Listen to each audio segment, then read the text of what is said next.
Hello, student. Good morning. Today I am Rahul, chemistry teacher, and now start the continuous chapter of state of matter. And we want to discuss with you NCRT solution of state of matter. Now let's start. तो बेटा हमने अब तक NCRT के 10th questions को कर चुके हैं, ठीक है। तो ये हमारा है 11th क्वेश्चन। 11th क्वेश्चन क्या कह रहा है, ये है a student forget to add the reaction mixture to round bottom flask at 27 degree Celsius but put it on a flame. एक स्टूडेंट है जो उसने रिएक्शन मिक्सचर लगा रखा है, किसके अंदर है, राउंड बॉटम फ्लास्क में है वो, और एट 27 डिग्री सेल्सियस टेम्परेचर है, ठीक है। और उसमें वो रिएक्शन मिक्सचर को ऐड करना भूल गया। A student forget to add the reaction mixture to a round bottom flask, यानी राउंड बॉटम फ्लास्क के अंदर वो जिसने रिएक्शन मिक्सचर बना रखा था ना, उसको ऐड करना भूल गया। कितने टेम्परेचर पे, 27 डिग्री सेल्सियस पे। After a lapse of time, जब टाइम निकल गया तो ही रियलाइज हिज मिस्टेक, उसको अपनी गलती का महसूस हुआ।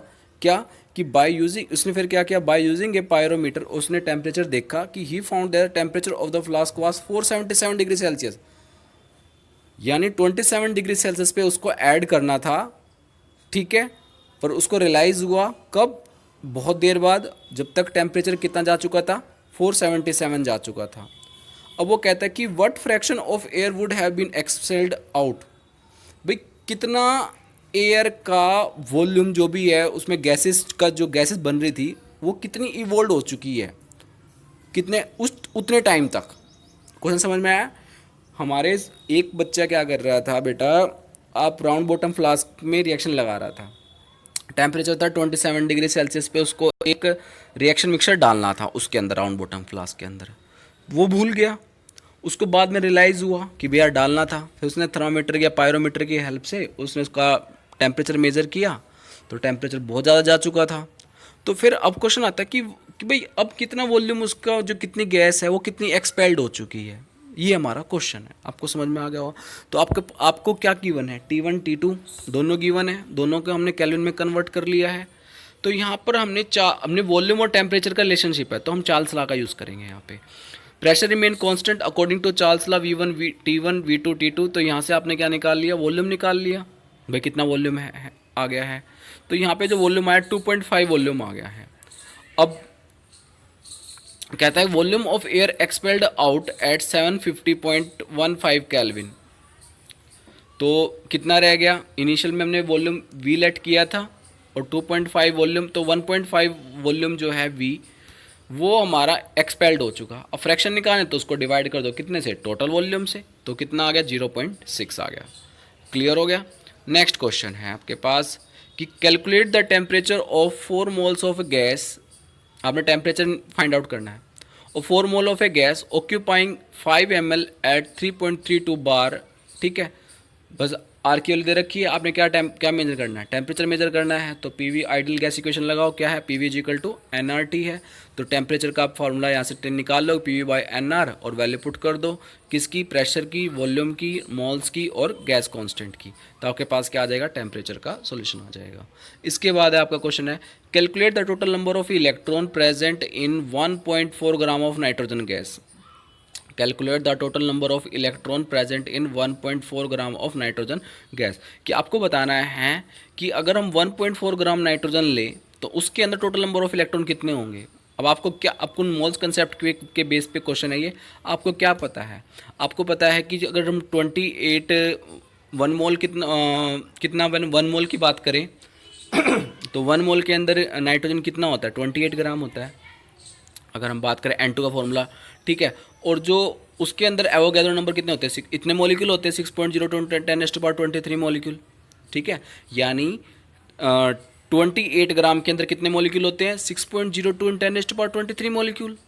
तो 1.4 ग्राम के अंदर कितने होंगे, तो वो आप फाइंड आउट कर लो, यानी हाफ ही हो गए एक तरह से। तो हमने निकाल लिया, इसके मॉलिक्यूल निकाल लिए, 3.01 × 10⁻22 आ गया। अब एटॉमिक नंबर नाइट्रोजन का हमें पता है कितना, 7 है, ठीक है। तो number of electron in 1 molecule कितने होंगे, जो अगर नाइट्रोजन N2 होता है ना, तो N2 के मॉलिक्यूल कितने इलेक्ट्रॉन होंगे, 14 इलेक्ट्रॉन होंगे। तो अब हमने बताना है कि भाई जो number of electron in 3.01 10⁻22 molecule of N2 में कितने होंगे, तो हम क्या करेंगे, उससे मल्टीप्लाई कर देंगे, क्योंकि हमारे कितने निकले थे 1.4 ग्राम के अंदर कितने मॉलिक्यूल आए थे हमारे 3.0 10⁻22 आए थे। तो इतने ही मॉलिक्यूल के हमने बताने कितने नंबर ऑफ इलेक्ट्रॉन होंगे, तो हमने क्या कर दिया, उससे इलेक्ट्रॉन की मल्टीप्लिकेशन कर दी। ओके, नेक्स्ट है हमारा क्वेश्चन है how much time would it take to distribute one Avogadro number of wheat of grain। भाई कितना टाइम लेगा अगर हम एक एवोगैद्रो नंबर को क्या करें, वीट जो है उसको डिस्ट्रीब्यूट कर दें, ठीक है, इन ईच सेकेंड, एक सेकेंड का बताना अब हमने। अब आपको क्या पता है, टाइम टेकन टू डिस्ट्रीब्यूट तो 10⁻10 ग्राम्स कितने में करता है, 1 सेकेंड के अंदर करता है। तो हमने पूरे तो निकालना है, 1 साल का निकालना है, पूरा 1 ईयर का बात चल रही है, ठीक है। तो टाइम टेकन टू डिस्ट्रीब्यूट तो 1 सेकेंड का निकाल तो उसे डिवाइड कर दिया, अगर 1 साल का निकालोगे तो सारे से उसको, 1 साल में डेज कितने, 365 डेज, आवर्स कितने होते 24, मिनट 60 से मल्टीप्लाई, फिर सेकंड से मल्टीप्लाई। इस तरह से आप पूरा क्या कर सकते हो, वो 1 सेकेंड के अंदर निकाल सकते हो। क्वेश्चन नंबर 15 बेटा, calculate the total pressure of A mixture of 8 gram of oxygen. Calculate the total pressure of a mixture of 8 gram of oxygen and 4 gram of hydrogen confined in a vessel of 1 decimeter cube at 27 degree Celsius. Total pressure निकालना है बेटा आपने, आपको oxygen का wait दे रखा है और hydrogen का वेट दे रखा है, और कितने वेसल के अंदर, 1 के अंदर है।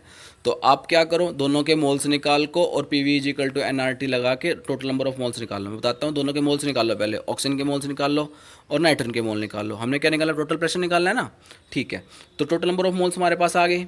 अब गैसेस मिक्सचर में है ये, तो प्रेशर निकाल लो। प्रेशर का फॉर्मूला क्या, PV = nRT, यहाँ से P की वैल्यू निकाल लो, क्या आ जाएगा nRT/V। तो n क्या आपका टोटल नंबर ऑफ मोल्स की वैल्यू यहाँ पे पुट कर दो। नेक्स्ट क्वेश्चन नंबर है 26, बड़ा इंपॉर्टेंट है बेटा। पे लोड को डिफाइन कराता है कि पे लोड क्या होता है। पे load is the difference between the mass of displace air and the mass of the balloon. कह रहा है कि जो पे लोड होता है वो क्या होता है, डिफरेंस होता है किस चीज़ का, उसके अंदर मास ऑफ डिस्प्लेस एयर में से हमने मास ऑफ बैलून का अगर वेट माइनस कर दे तो पे लोड आ जाता है। तो वो पे लोड बताना है हमने कब कितना। कहते हैं कैलकुलेट द पे लोड निकालना है आपने कब, when balloon of a radius 10 metre. अगर आपको बैलून की रेडियस दे दिए जाए 10 मीटर और उसका मास दे दिया जाए, किसका, बैलून का, कितना, 100 kilo, and mass 100 kg is filled with helium. और जो बैलून है ना उसके अंदर जो हीलियम गैस है वो कितनी फिल है, 100 kg एट 1.66 बार एट 27 डिग्री सेल्सियस, ठीक है। और डेंसिटी ऑफ एयर आपको पता है ये कितनी है, 1.2 है, और ये सब कुछ दे रखा है। तो सबसे पहले आपको क्या निकालना, मास ऑफ डिस्प्लेस एयर निकाल लीजिए कि भी कैसे निकालोगे आप मास ऑफ डिस्प्लेस एयर, ठीक है। तो मास ऑफ डिस्प्लेस एयर के लिए निकालना पड़ेगा आपको वॉल्यूम। तो वॉल्यूम के निकालने के लिए आपको रेडियस दे रखी थी इन्होंने, तो हमने वॉल्यूम निकाल लिया, वॉल्यूम इतना आ गया। अब मास ऑफ डिस्प्लेस एयर में डेंसिटी दे रखी है आपको, देखिए डेंसिटी, हाँ जी डेंसिटी दे रखी है। तो यहाँ से आप क्या निकाल लीजिए, उसका मास। तो डेंसिटी और डेंसिटी क्या होता है, मास बाय वॉल्यूम होता है। तो हमने मास निकालना है तो वॉल्यूम इंटू डेंसिटी हो जाएगी। तो यहाँ से आ गया आपका 50.528 यानी 5028.6 kg। ये क्या आ गया, मास ऑफ डिस्प्लेस एयर आ गया। अब हमने क्या निकालना है, मास ऑफ फिल्ड बैलून, कि भाई बैलून के अंदर कितना मास है। हमें पता ही है भाई हीलियम का जो मोल्स है, ठीक है, हमने n निकाल लिया, वहाँ से मोल्स निकाल लिए, इतने आ गए, PV = nRT लगा के। प्रेशर भी पता है, वॉल्यूम भी पता है, R पता है, T पता है, सब कुछ पता है, हमने निकाल लिए, मोल्स निकाल लिए। अब हमने निकालना है मास ऑफ हीलियम। तो हीलियम को हमने क्या कर दिया, उसके मास से डिवाइड कर दिया, मोलर जो मोल्स थे। तो ये हमारे पास क्या आ गया, मास ऑफ हीलियम आ गया, ठीक है। अब बैलून, उसका जो मास ऑफ बैलून जो था, ठीक है, मास ऑफ फिल्ड बैलून, उसके 100 kg भी दे रखा था, तो 100 kg उसको आप इसके अंदर ऐड कर दीजिए। अब total mass of air displace जो है आपका, ठीक है, वो कितना आ गया आपका 50 आ गया, और उसमें से इसको माइनस कर दीजिए वॉल्यूम इंटू डेंसिटी करके। तो कर लिया था हमने, 5028 माइनस कर दीजिए, इतना आपको समझ में आ जाएगा। सिंपल सी बात है बेटा, पहले आपने क्या निकालना है, मास ऑफ डिस्प्लेस एयर निकालना है। तो उसके लिए आपको वॉल्यूम चाहिएगी, वॉल्यूम आप निकाल लोगे, वॉल्यूम आ गई। वॉल्यूम से फिर आप मास ऑफ डिस्प्लेस एयर निकालोगे, तो डेंसिटी दे रखी है, तो वॉल्यूम इंटू डेंसिटी कर दो, तो मास ऑफ डिस्प्लेस एयर आ जाएगा। फिर उसके बाद आपको मास ऑफ फील्ड बैलून निकालना है। तो बैलून के निकालने के आप मोल्स निकाल लीजिए और मोल्स को फिर आप जो हीलियम का मोलर मास है उससे मल्टीप्लाई कर दीजिए और 100 केजी दे ही रखा था वो 100 केजी इसके अंदर ऐड कर देना बाद में, तो टोटल मास आ जाएगा किसका, बैलून का, फील्ड का। फिर दोनों को आप क्या कर दें, सब्ट्रैक्ट कर दो तो पेलोड आ जाएगा। ओके, क्वेश्चन नंबर 17 है आपका, calculate the volume occupy by the 8.8 gram of CO2 at 31.1 degree Celsius and 1 bar pressure दे रखा है। अब वॉल्यूम निकालना है, PV = nRT लगाइए, ठीक है, और वॉल्यूम आप इजी से निकाल सकते हो। क्लियर है, आपको सारा डाटा दे रखा है, समझ में आ जाएगा। देखो मोल्स ऑफ CO2 कैसे निकाल लोगे, आपको पता ही है, मोल्स निकालना आती है, फिर आइडियल गैस इक्वेशन लगा दो, ठीक है।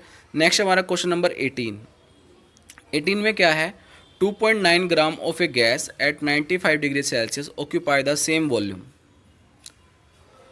As 0.84 gram of hydrogen at 17 degree Celsius.